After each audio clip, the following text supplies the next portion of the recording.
পৰিৱেশ দিৱসত কিছু পুলি লগাইছিলো আপোনালোকে দেখা পাইছে এয়া ছাগলীয়ে খাই কি কৰিলে আপোনালোকে দেখা পাইছিলে মই নাৰ্সাৰীৰ পৰা বকুল ফুল কিনি আনিছিলো ইয়াত পাত এটাও নাই আৰু তেনেকুৱা পুলি আৰু কেইবাটাও আছে মই ৰুইছিলো এইটো এটা কিনি অনা পুলি হয় ইয়াৰ অৱস্থা কি কৰিলে চাওক অকল দায়িত্ব মোৰ হলে নহব কাৰণ মই স্কুলত লগাইছিলো এখন স্কুলত সকলোৱে দেখা পাইছিলে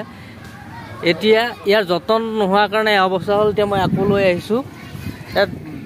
বস্তা কেইটামান লৈ আহিছো ইয়াত লগাই দিওঁ দেখা যায় কিমান যতন লয় আকৌ স্কুলে কাৰণ ইমানখিনি নিজে কৰিব নোৱাৰি কাৰণ স্কুলখনৰ দায়িত্ব হ'ব লাগে আৰু পুলি বহুত পুলি লগাইছিলে ইয়াত এটাও পুলি নাই এতিয়া বৰ্তমান সব ছাগলী খাই শেষ আৰু যি কি নহওক মই লগাই লওঁ আপোনালোকে দেখা পাইছে মই সুন্দৰভাৱে প্লাষ্টিক বস্তাৰ খাঁচা লগাই দিছোঁ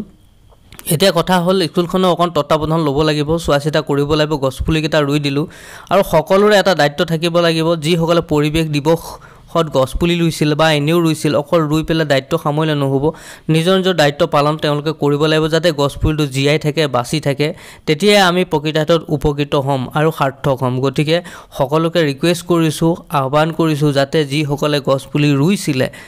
বা ভৱিষ্যতে ৰুব তেওঁলোকেও যাতে এনে ধৰণৰ প্লাষ্টিকৰ বস্তা লগাই দিয়ে অকমান যতন লয় যাতে গছপুলিটো বাচি থাকে অকল এখন ফটো দি পেলাই দায়িত্ব সামৰিলে নহ'ব গতিকে সকলোকে অনুৰোধ কৰিছোঁ কথাষাৰ যাতে গুৰুত্ব সহকাৰে লয় আজি ভিডিঅ'টো ইমানেই কেনে লাগিল জনাব কমেণ্ট এটা কৰিব